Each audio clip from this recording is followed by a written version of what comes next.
Welcome back to my channel. This is Christy, the Hand-Eye Diva, and this is the first time I've been out of PJs in 3 weeks, so stuff to tell.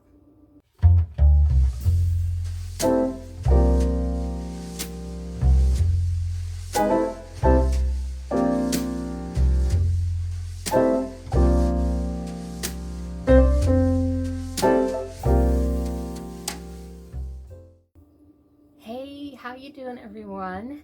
I hope you all are doing very well and definitely better than I have the last few weeks. If you follow me on Instagram, you can find me at Narnian Snow on Instagram. Then you will have probably seen my last entry that I was not having the greatest week. So it is 3 weeks since I am out of emergency surgery for appendicitis. It was kind of touch and go there. I didn't know I had a serious problem because I have had a lot of digestive issues over the last 15 years. And so I just thought, oh great, it's just another episode. It's not pleasant, I'll get past this. And I didn't get any relief as the day went on. I was also thankful that for some reason I had like this unknown instinct to do things to prepare, because before this happened, the Thursday before, I was fixing fans, cleaning fans, getting fans in different rooms and cleaning out filters and making sure the house was more prepared for the heat because I knew the summer was happening. Happy summer, by the way. And then on Thursday night I went to the grocery store and got groceries. And then on Friday, I spent the day of Friday preparing food for the next few days. That was what I was doing the night before. And then I got a bath before I went to bed. And then I woke up 2 hours later to this. So I felt like, if nothing else, I was slightly prepared to be under the weather for a few days. And that was interesting timing. I woke up 2 hours after going to sleep with intense pain in my lower left side. Hey guys, I am currently in edit mode, and this is just to clear up some confusion. While I was editing this video, I realized that while I was recording it, I was calling the wrong side the right side. My appendix was clearly on the right side, not the left side. The pain from the probe was clearly on the left side, not the right side. And I'm thinking there may be one of two reasons why I confused the two. When I'm watching and recording these videos, the video is in reverse. That could have thrown me off. Or there is the possibility that when I fell and injured my left hip a while back, I associate my left side with the most pain, and that could be why I'm a little bit topsy-turvy on the descriptions. But yes, the appendix on the right side, the most pain on the left side after the surgery. Just wanted to clear that up because it really kind of made me feel stupid when I realized my error. And like I said, nothing I did relieved anything. It just kept hurting and hurting, and as the day went on, it started hurting worse. So I got online because I had an inkling, and I looked up top main symptoms of appendicitis, and I didn't even get through the whole list of the main symptoms. I got to number 12 and stopped because I had literally 11 of the first 12. So I went through the nausea, I went through the no appetite, I did the extremely tired, I went through the extremely painful and tender lower left stomach. And I also had the pain migrate up a bit and then around to the back. I also had chills and a fever.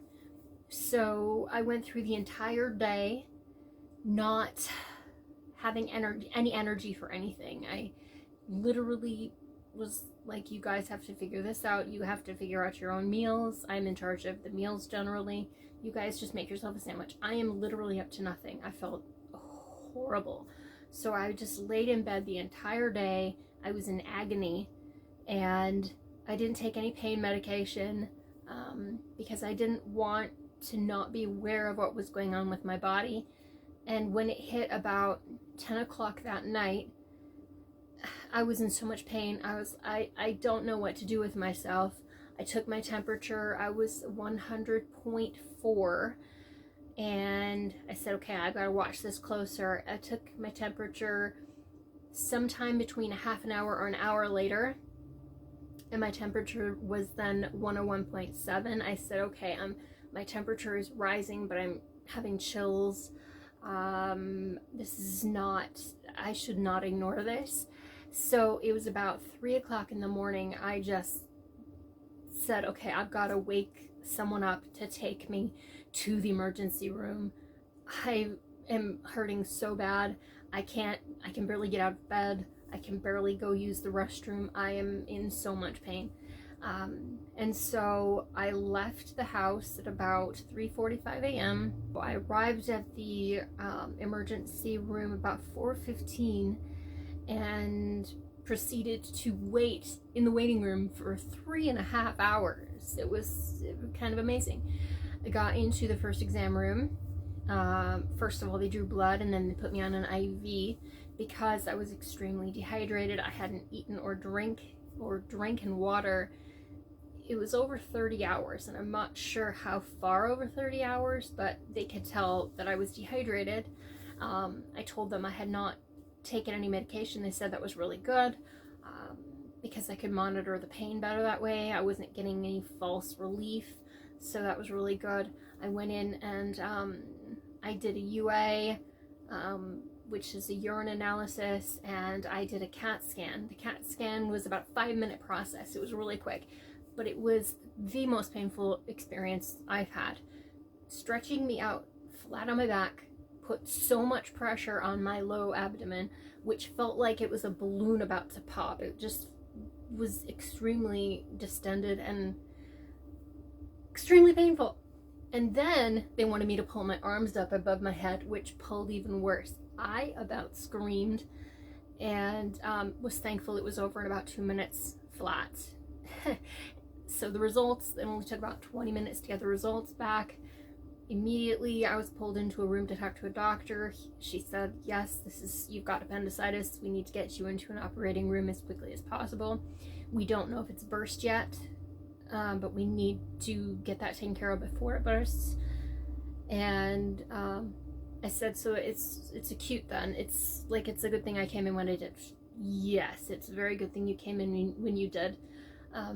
Plus, it was like clockwork. As soon as we got into the first exam room, they said within like 5 minutes of the time of me getting in to see someone finally, like the hospital completely just was overtaken with a flood of people.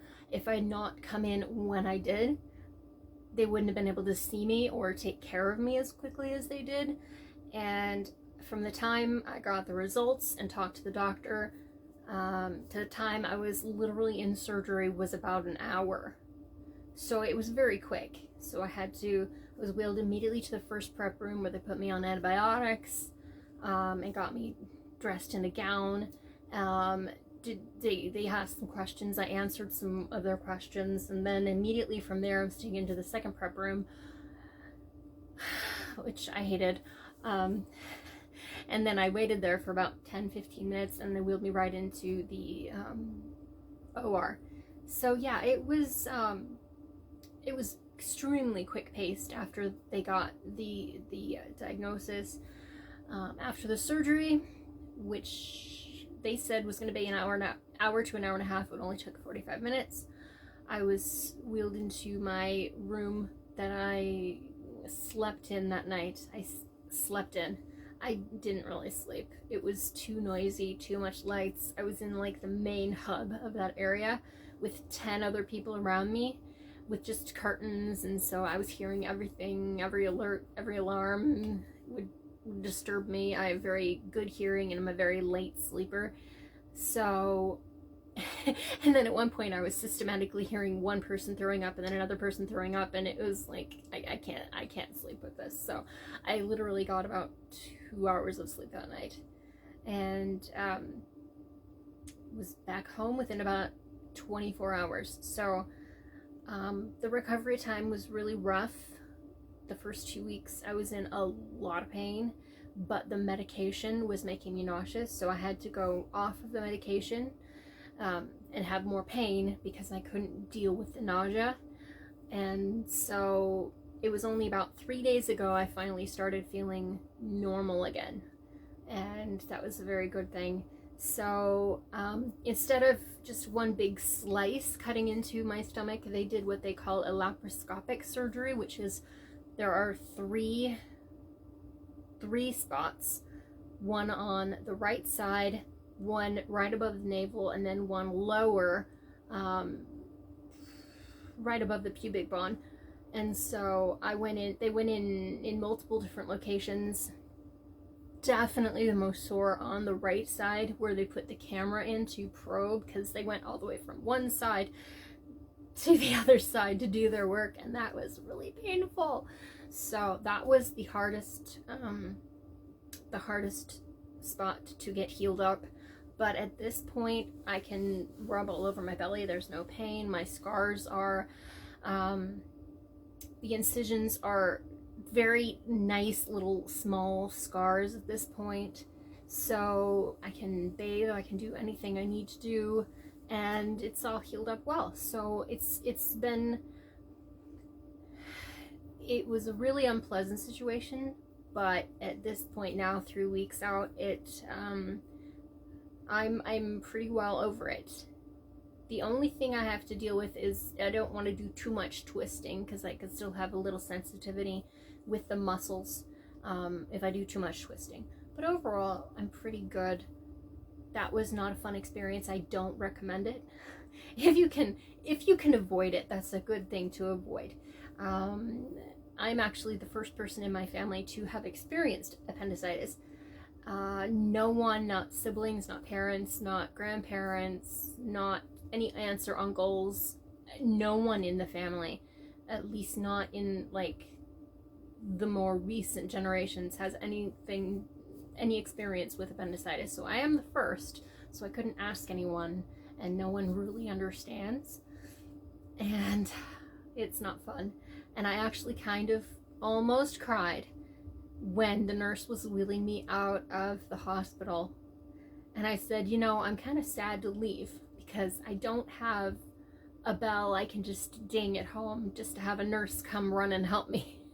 So I was a little bit sad about that, having to just, you know, do more for myself, because I enjoyed the assistants, but they were very nice, and I had I guess I had as good of a time there as I could expect under the circumstances. It was still not fun though. I again don't recommend it. So there's another reason why I've been delayed.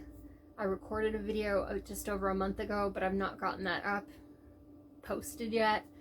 I kind of got a bit sideswept by all this stuff, and all of my plans just kind of went to the wayside. But I'm definitely glad to be feeling better now, and goodness, I appreciate health, and I appreciate feeling better than I did, because I felt really miserable there. So anyway, I wanted to give you an update, let you know why I've been gone, and what's been going on with me. There's more than just that, but that is the main big thing that's been up with me in recent days, and I just had to let you know. So anyway, I hope you all are well. I hope you stay well. I hope you are dealing with the summer heat better than I am. I'm very warm right now. If my face is flushed, it's because there's no air conditioner or fan on in the room I'm in, and it's very warm. So anyway, take care, and I will talk to you again soon. Ciao for now.